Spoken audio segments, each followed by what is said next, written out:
امروزه تخمین زده میشه که بالای 40% مردم دنیا نوعی مشکل خواب دارن. این مشکلات میتونه از کمخوابی، بیخوابی یا کیفیت کم خوابشون باشه. آقای پروفسور متیو والکر میاد از راه علمی در مورد بهبود خوابمون صحبت میکنه. ایشون نویسنده و متخصص مغز و اعصابه و یک کتابم داره به نام ما چرا میخوابیم و من ترجمه شدهشو تو سایت های مختلف ایرانی دیدم. اسمشو میذارم توی دیسکریپشن، اگه خواستی میتونی بری خودت تهیه کنی. این ویدیو منبع اصلیش یکی از پادکست آقای دکتر متیو والکر با عصب شناس معروف اندرو هیبمنه و یه دونه پادکست دیگه هم داره با آقای استیون بارتلت که در مورد خواب صحبت میکنن. لینک اصلی دو تا پادکست ها رو میذارم توی دیسکریپشن، اگه خواستی میتونی بری به زبان اصلی ببینیشون و این میتونه کمکم کنه که زبان انگلیسی رو خوب کنی. خب ما قبل اینکه یاد بگیریم چه جوری میتونیم کیفیت خوابمون رو بالا ببریم، باید اولش به چند تا سوال جواب بدیم. اول اینکه اصلا خواب چیه و چرا میخوابیم؟ خواب چجوری به سراغمون میاد؟ مراحل خواب چی هستن؟ آیا چرت زدن خوبه یا نه؟ معجزه NSDR چیه؟ چه چیزهایی در خواب ما اختلال ایجاد میکنن؟ چه چیزهایی کیفیت خواب ما رو بالا میبرن؟ و در آخرم در مورد مکملایی حرف میزنیم که باعث میشن خوابمون بهبود پیدا کنه. این آقای دکتر متیو والکر میاد میگه که از دیدگاه تکاملی خواب یکی از غیر منطقی ترین کارهاییه که انسان میتونه انجام بده، چون دنبال جفتیابی نیستیم، تولید مثل نمی کنیم، دنبال غذا نیستیم، از کودکان خودمون مراقبت نمی کنیم و خیلی خیلی آسیب پذیریم. اما چرا خواب وجود داره؟ طبیعت در این مورد هیچ اشتباهی نکرده، چون بهترین کاری که ما میتونیم برای بازسازی بدن خودمون و ذهنمون انجام بدیم خوابیدنه. خواب سلاح‌های سیستم امنیتی بدنمون رو دوباره پر میکنه و به مبارزه با بیماری‌ها کمک میکنه. خواب باعث تقویت حافظه و کاهش استرس و اضطراب میشه و تحقیقات جدید نشون میده که خواب عملکردی مهم توی پاکسازی ذهن داره و از خطر ابتلا به بیماری آلزایمر جلوگیری میکنه. یه جورایی میتونیم بگیم که خواب یک پاکسازی عمیق برای مغزمونه. تا حالا 100% برای تو هم پیش اومده که بلند شدی خواستی یه کاری انجام بدی و تمرکز بالایی هم باید میذاشتی برای انجام اون کار، ولی ذهنت سریع خسته شده یا تمرکزت بعد 1-2 ساعت افت زیادی داشته. خب این میتونه یکی از دلایلش خواب کم باشه یا خواب بد باشه. و درمان زخم ها، بیماری ها و اگرم ورزش میکنیم بیشتری ریکاوری و بدن وقتی میکنه که خوابیم. و اگر کافی نخوابیم سیستم امنیتی بدن میتونه افت بکنه و بیشتر مریض بشیم. اگه خواب خوب و کافی نداشته باشیم یه ضرر دیگه هم برامون داره و اونم اینه که مغزمون نمیتونه اطلاعات جدید رو خوب پردازش کنه. یه مثال میزنم، مثلا هفته دیگه امتحان داری، چندین صفحه رو میشینی مطالعه میکنی. وقتی که مطالعه میکنی در اصل یاد نمیگیری. یادگیری اصلی وقتی صورت میگیری که تو داری استراحت میکنی. وقتی که خوابی اون موقع است که مغز شروع میکنه اون اطلاعاتی که دریافت کرده رو به حافظه بلند مدت بده و اینجوری میشه که ما یاد میگیریم. و بله، اگرم خواب خوبی نداشته باشی قشنگ نمیتونی یاد بگیری. خواب خوب یکی از عواملیه که بتونیم باهاش هورمونامون رو تنظیم کنیم. اگر مردی بلند مدت خواب خوبی نداشته باشه میتونه نسبت به بقیه مردها تستوسترون پایینتری داشته باشه و وقتی تستوسترون مرد که مهمترین هورمون تو بدنش پایین بیاد، یکی از عواملش اینه که درایوش کمتر میشه برای به دست آوردن یه چیز، یعنی آتشش برای به دست آوردن یک هدف میاد پایین، انگیزش میاد پایین، حتی میتونه سلامت جنسیش به مشکل بخوره. و خانم هایی که بلند مدت خواب خوبی نداشته باشن میتونه رو مودشون تاثیر بذاره، یعنی شاید یهو عصبی بشن، حس کسالت داشته باشن و حتی حس جنسیشون نسبت به پارتنر و همسرشون پایین بیاد. برای همین و خواب رو خیلی جدی گرفت. در واقع 2 تا فرایند اصلی باعث میشن که ما خوابمون بگیره. یکیش سلیپ درایو هستش که به فارسی میشه فشار خواب. این مثل گشنگی میمونه. مثلا فکر کن ظرف غذا جلوته، خیلی گرسنته، اون غذا رو میخوری، بعدش احساس گرسنگی از بین میره. توی خواب هم تقریبا همچین چیزی رو داریم. هر چقدر ما بیشتر بیدار بمونیم یه ماده شیمیایی به نام آدنوزین توی مغز ما جمع میشه و باعث میشه که احساس خواب‌آلودگی کنیم و دوست داریم که بخوابیم، یعنی گشنه خواب میشیم. و وقتی که از خواب بیدار میشیم این ماده شیمیایی کمترین مقدار توی مغز ما هست. یعنی وقتی که میریم میخوابیم بیشترین مقدار توی مغزمونه و وقتی که بیدار میشیم کمترین مقدار. و کافئین هم یک ارتباط مستقیم با آدنوزین داره. همه فکر میکنن که کافئین به خاطر اینه که بهمون انرژی رو میده و فلان، درسته کافئین بهمون انرژی میده، باعث میشه بیشتر هوشیار باشیم، ولی یه کاری که کافئین میکنه اینه که گیرنده هایی که توی مغز هستن و این آدنوزین ها توی اونها میرن طی روز، این کافئین میاد جلوشون رو میبنده. فقط راه این آدنوزین ها رو برای چند ساعت مسدود میکنه. یعنی وقتی که اثر کافئین از بین بره، این گیرنده ها دوباره باز میشن و آدنوزین ها میتونن دوباره واردش بشن و برای همین یه جوری میتونم بگم جمع شدن این آدنوزین ها رو به تأخیر میندازه کافئین. دلیل دومی که باعث میشه ما خوابمون بگیره سیرکیدین ریتم هستش، یا به فارسی میشه گفت ریتم شبانه روزی. این چیه؟ ریتم شبانه روزی این یه ساعت درونی عمل میکنه که میگه که آقا ساعت 10 شب خوابه، 7 صبح پا میشی، 10 شب خوابه، 7 صبح پا میشی. این یه جور عادت شده، هممون این ریتمو داریم.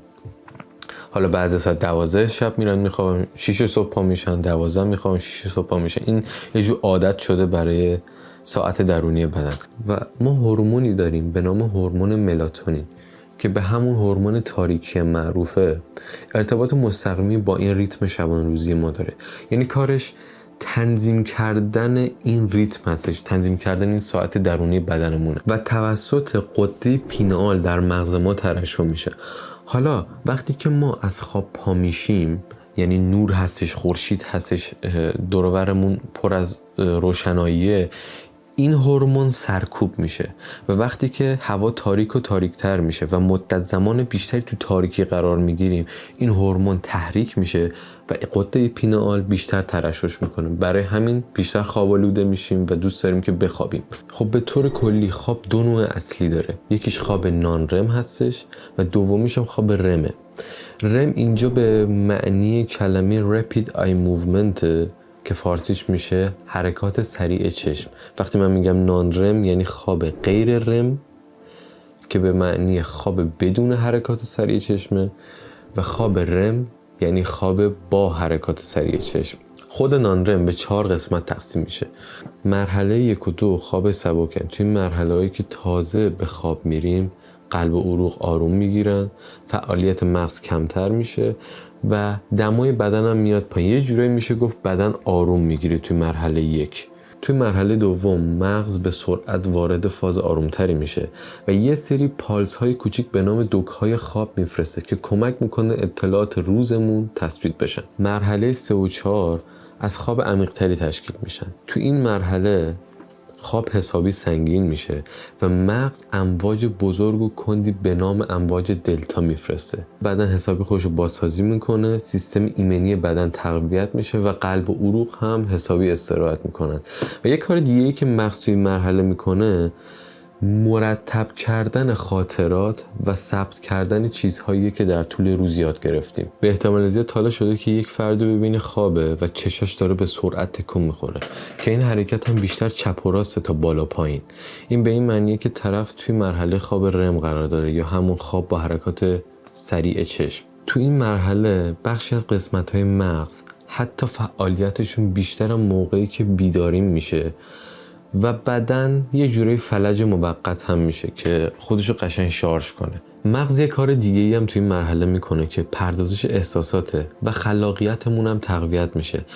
به احتمال زیاد برات پیش اومد که یک مشکل و مسئله داشتی و رفتی خوابیدی، صبح پا شدی و یه راه حل خلاقانه براش پیدا کردی. این فرایند بیشتر موقعی که توی خواب رم هستیم اتفاق میفته. این چرخه‌هایی که نام بردم، خواب نان رم و رم، هر 90 دقیقه تو طول شب تکرار میشه. تو میری ساعت 10 شب میخوابی، 6 صبح پا میشی. از ساعت 10 شب تا 2 یعنی 4 ساعت اول این خواب، این سایکل، این چرخه بیشتر از خواب نان رم تشکیل میشه و نیمه دوم شب که از ساعت 2 تا 6 صبح بیشتر از خواب رم تشکیل میشه.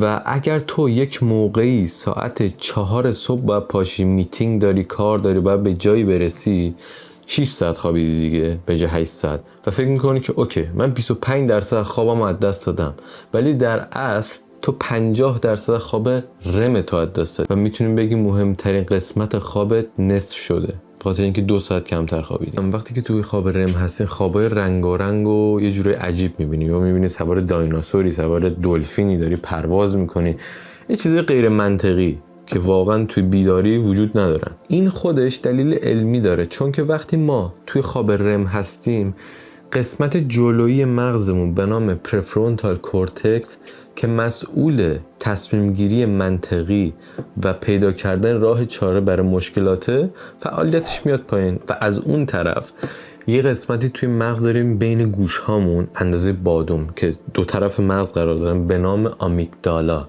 که مسئول احساسات ماه و این آمیگدالا اون لحظه که تو خواب رم هستیم فعالیتش خیلی زیاد میشه. یه جورایی میتونیم بگیم فعالیت احساسی ما توی مغز میره بالا و فعالیت تصمیم گیری منطقیمون میاد پایین و برای همین ما خوابهای خیلی عجیب میبینیم و مغز اون لحظه نمیتونه تصمیم گیری. بابا این دایناسوری که سوارشی واقعی نیست، باید بیدار بشی، همین چیزی رو نداریم.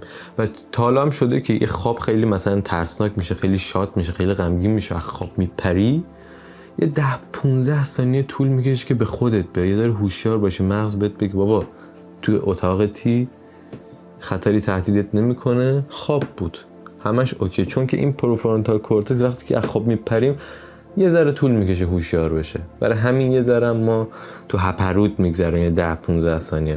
دلیلش اینه. و آقای متیو والکر میاد در مورد مدت زمان مناسب خوابمون هم حرف میزنه که میگه توی نوزادان بین 14 تا 17 ساعته، بین کودکان 3 تا 5 سال 10 تا 13 ساعته، بین نوجوانان 14 تا 17 سال 8 تا 10 ساعته، توی بزرگسالان 7 تا 9 ساعته، توی سالمندان بالای 65 سال هم بین 7 تا 8 ساعته. ولی میگه که برای هر کسی یک جوریه، هر کسی خودش باید بفهمه که چقدر خواب کافیشه. مثلا برای خود من 6 تا 7 ساعت عالیه، بیشتر 7 ساعت بشه خستم، کمتر از 6 ساعت هم بشه خستم. یعنی بین این 6 تا 7 ساعت برای من عالیه، 6 و نیم ساعت عالیه.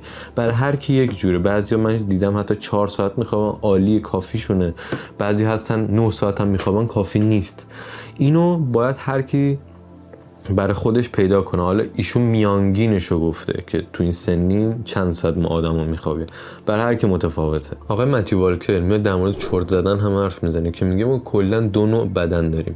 یه نوع بدن مونوفیزیکه که به خواب تکفازی نیاز داره. یعنی خیلی‌ها دیدی که یه شب میخوابن 7 8 9 ساعت، یه خواب طولانی دارن تو شب، میره برای شب بعدی. یعنی توی روز ظهر یا بعد از ظهر نیازی به چرت زدن ندارن. ولی اکثرمون نوع دومیم که بهش میگن بای فیزیک، یعنی بدن ما به الگوی خواب 2 فازی نیاز داره. یک شب طولانی میخوابیم، ظهر یا بعد از ظهر هم یه ذره خسته میشیم و میخوایم یه چرت کوچیک هم بزنیم. این بهش میگن الگوی خواب 2 فازی. و خیلی هم فکر میکنن به خاطر اینکه غذای سنگین خوردن یا کار زیاد کردن توی ظهر یا بعد از ظهر یه ذره خوابشون میگیره، خسته میشن.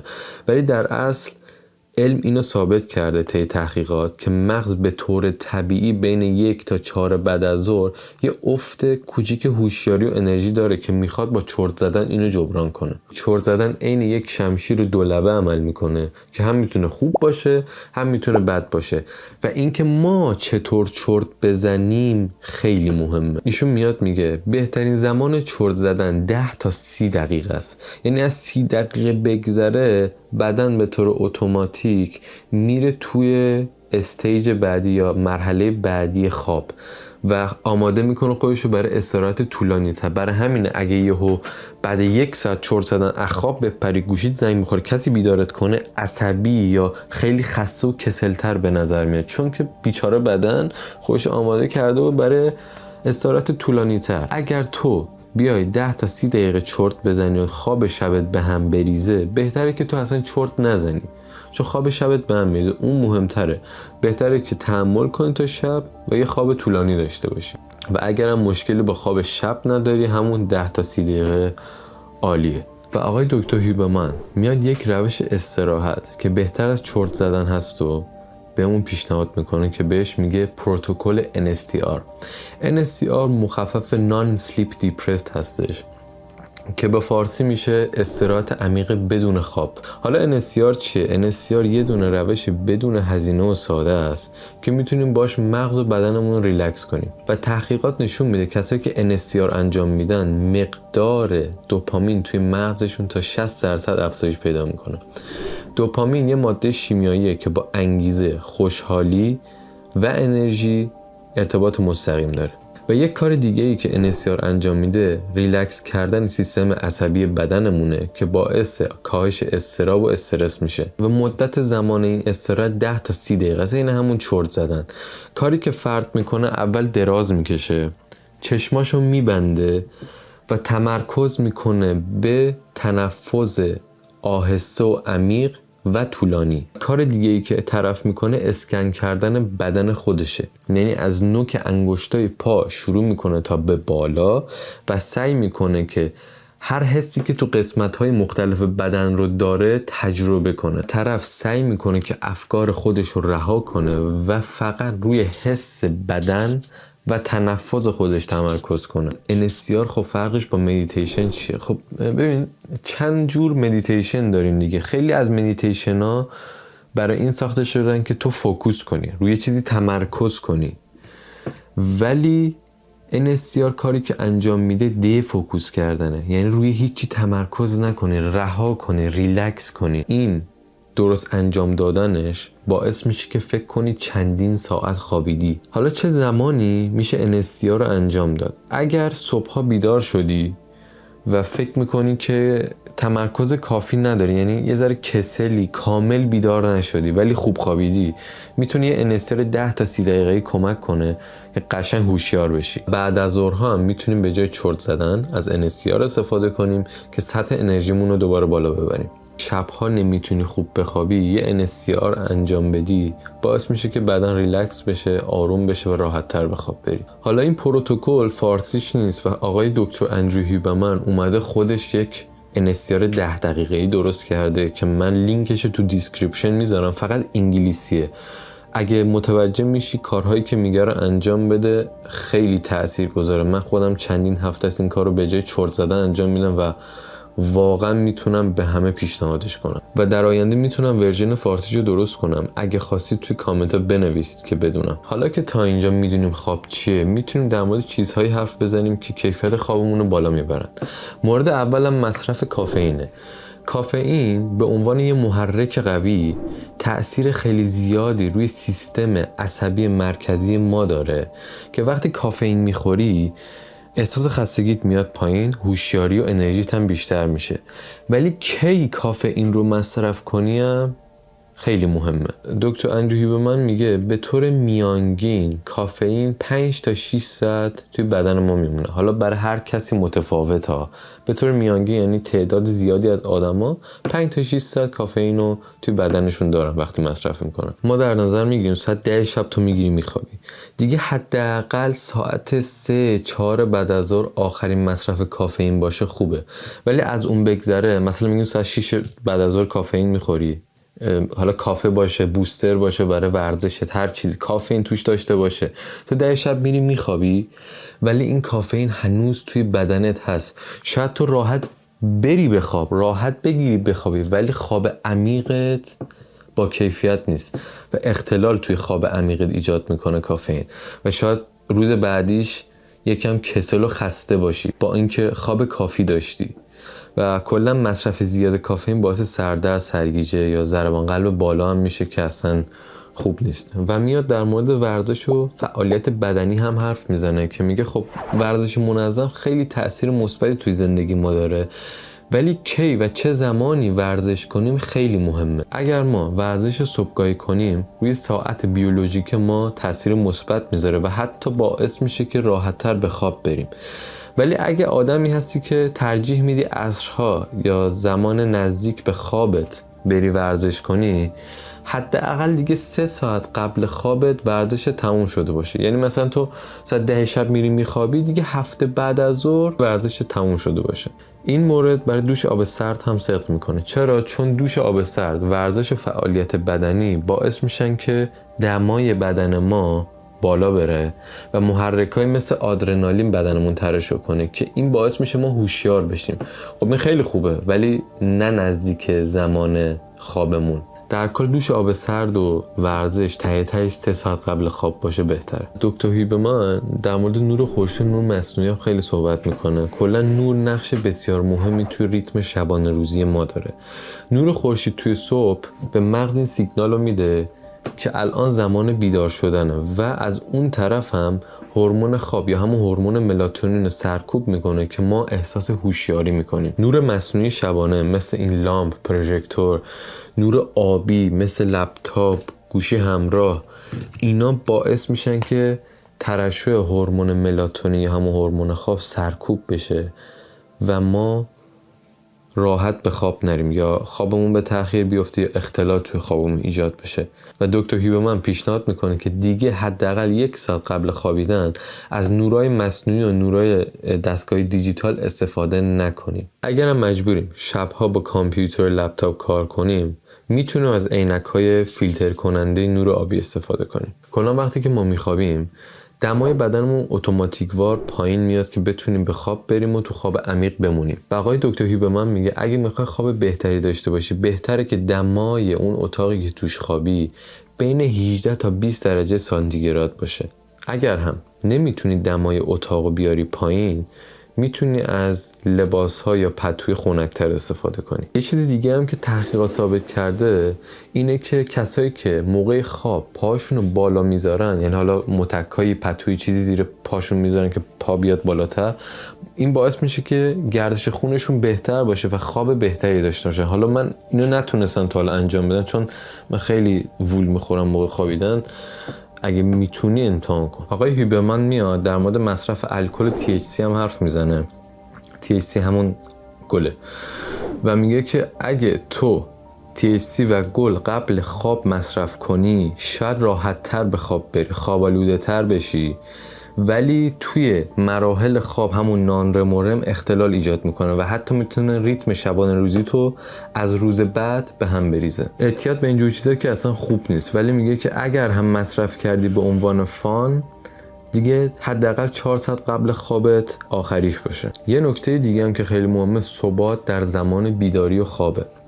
همین که ما میگیم ریتم شبانه روزی 1 ساعت درونی بدن داره، میگیم مثلا 10 شب میخوابی 6 صبح پا میشی، 10 شب میخوابی 6 صبح پا میشی.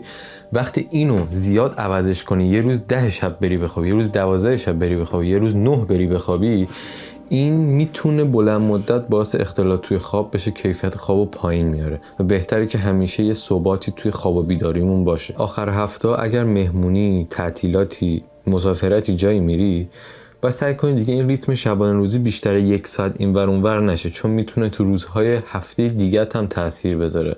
و میاد در مورد مکمل هایی هم حرف میزنه که میتونه کیفیت خوابمون رو بالا ببره. اول میاد در مورد ملاتونین حرف میزنه که میگه اونقدرها نسبت به قیمتی که داره ملاتونین نمیتونی کیفیت خوابت رو بالا ببری. بیشتر ملاتونین برای تنظیم ریتم شبانه روزی استفاده میشه. مثلا برای کسی که از یک کشوری میره تو کشور دیگه جت لگ میشه، ساعت‌های کشور رو فرق دارن و میخواد ریتم شبانه روزیش رو درست کنه. یا برای کسایی که یه هفته شب کارن، یه هفته صبح کارن، اینایی که شیفت‌های کاری مختلف دارن هم میتونن ملاتونین استفاده کنن که سریعتر ریتم شبانه روزیشون رو تنظیم کنن. و مکمل بعدی که در موردش حرف میزنه اپیجنینه. اپیجنین یک ترکیب طبیعی از گیاه بابونه است که به آرامش ذهن و کاهش دادن اضطراب و استرس کمک میکنه. بیشتر برای کسایی که قبل خواب فکر و خیال زیادی میکنن، این افکارشون نمیذاره که بخوابن، به نوعی اوورثینکرن و میتونن با مصرف اپیجنین راحت‌تر به خواب برن و توی خواب عمیق‌تری بمونن. مکمل شماره 3 تیانینه یا همون L-تیانین. یه جورایی یه آمینو اسیده که بدن رو ریلکس میکنه، استرس رو میاره پایین، ضربان قلب رو تنظیم میکنه و سیستم ایمنی بدن هم تقویت میکنه و بیشتر برای کسایی که نصف شب از خواب میپرن و میخوان خواب آرومتری داشته باشن. آخرین مکملی که در موردش حرف میزنه منیزیمه که خودم همیشه استفادهش میکنم. منیزیم کلا به آرامش عضلات و کاهش استرس خیلی کمک میکنه. اصلا مهم نیست تو ورزش میکنی، ورزش نمیکنی، پیری، جوونی، کلا منیزیم به خاطر قابلیت جذب بالایی که داره برای همه توصیه میشه و باعث هم میشه که راحت‌تر به خواب بره آدم و خواب عمیق‌تری هم داشته باشه. من خودم 2-3 ماه منیزیممو قطع کردم و اصلا منیزیم مصرف نمی‌کردم. خیلی دوست داشتم ببینم کنجکاو بودم چی میشه. و بعد 2-3 ماه که دوباره مصرف کردم متوجه شدم که خیلی خوابم بهتر شد. یعنی اون 2-3 ماهی که منیزیم مصرف نمی‌کردم واقعا یکم لول خوابم اومده بود پایین. و آقای اندرو هیبرمن خیلی تاکید داره که اگر میخوای یکی این مکمل‌ها رو یا چند تاشو مصرف کنی حتما پیش یه پزشک یا متخصص تغذیه مراجعه کن، چون اونا میگن که کی و چه مقداری بخوری و میگه که اینا برای همه کار نمیکنه و باید هفتگی تست کنی. اگه متخصص بهت گفت اوکی اینو مصرف کنی با هفتگی تست کنی ببینی برای تو کدوم کار میکنه. من توی اینا فقط منیزیم مصرف میکنم چون مشکلی برای به خواب رفتن ندارم. من کلامو بزنم رو متک خوابم میبره، ولی خب برای اینکه کیفیت خوابمو ببرم بالا واقعا منیزیم خیلی خیلی به درد میخوره. چند تا تجربه شخصی هم میگم که کیفیت خوابمو بالا بردم و توی این موارد اصلا نبودن. یکیش عوض کردن دوشکم بود. من از وقتی که دوشکمو عوض کردم، دوشک بهتر استفاده میکنم، نه کمر درد دارم، نه کتف درد دارم، نه گردنم درد میکنه. راستیتش احساس میکنم عمیق‌تر میخوابم. و یک چیز دیگه که خوابمو بهتر کرد لخت خوابیدنه. حالا من نمیگم لخت مادرزاد، منظورم اینه که با شورت یا رکابی. راستی چند روز تست کردم، چند روز با لباس خوابیدم، چند روزم بی لباس خوابیدم. دیدم که با لباس کمتر خواب بهتری دارم و اینم تجربه شخصیم بود. میدونم خیلی بزرگتر و کوچیک‌تر هم منن که این ویدیو رو میبینن و خیلی دوست دارم که بدونم چه روشی یا چه تجربه‌ای باعث شده که خود تو خوابتو بهتر کنی و اینو توی کامنت ها بنویسید، چون خیلی‌ها که روی این ویدیو کلیک کردن مشکل خواب دارن یا کم کم میخوان دیگه کیفیت خوابشون رو بهتر کنن و این کامنت میتونه حتی به اونا من هم کمک کنه. من فقط هدفم ویدیو درست کردن و محتوا درست کردن نیست، بلکه میخوام از کسایی که من بیشتر بلدنم یاد بگیرم. تو اگر آدمی هستی خیلی پانیک اتک میگیری، یعنی خیلی کابوس میبینی و وسط شب از خواب میپری، خواب عمیق نداری، اکسیژن کافی به مغزت نمیرسه، خور و پف میکنی، بهتره که اول به پزشک متخصص مراجعه کنی، اینا رو درمان کنی و این روش ها رو هم پی بگیری. در کل همه این تنظیم هورمون ها، رشد بدن، رشد عضلات، مرور اطلاعات، یادگیری مطالب جدید، درمان زخم‌ها و بیماری و غیره، همه اینها بیشترش توی خواب صورت میگیره و بهت قول میدم اگه خوابتو تنظیم کنی، کیفیت خوابتو بالا ببری، انگار تازه دنیا اومدی. چون خودم شخصا این چند وقته که 2-3 ماهه که خوابمو خوب کردم احساس میکنم کیفیت زندگی من بیشتر شده، تمرکزم بالا رفته، زورم تو تمرین بهتر شده، مطالب جدید راحت تر میتونم یاد بگیرم، استقامت ذهنیم بیشتر شده. منظورم اینه که مثلا قبلا میتونستم 4 ساعت تمرکز کنم، الان 6 ساعت رو میتونم. یعنی کلا عمل کرده خوب آدم به خواب خیلی بستگی داره. لطفاً خوابو خیلی جدی بگیر. من برای این ویدیو یه PDF درست کردم که خلاصه شده این قسمته. هر موقع خواستی میتونی بری تو کانال تلگرام رو دانلودش کنی و آیدی کانال تلگرامم توی کامنت ها پین شده و برات آرزوی بهترینا رو میکنم، حتی اگه همو نشناسیم.